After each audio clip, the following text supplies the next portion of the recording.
We're all familiar with drug testing. Most of us have had to either go through it for a job application or interview, or maybe it has happened to you when you've had an accident on the job and you have to go immediately get tested to make sure that you weren't under the influence when that accident happened. Drug testing is understandable and it's necessary in some instances, but we've come to rely on drug testing when in some industries it would be much more beneficial to rely on performance testing.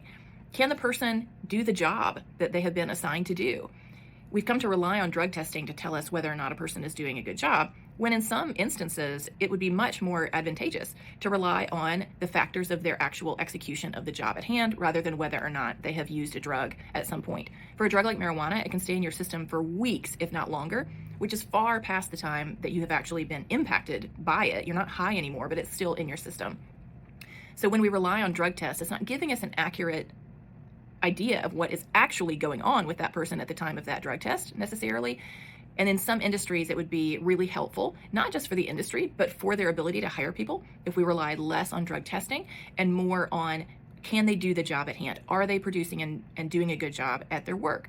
And we can shift that focus a little bit away from whether or not they're using a substance at some point in their life, or maybe on the weekend, and more towards, are they doing the work that is set before them?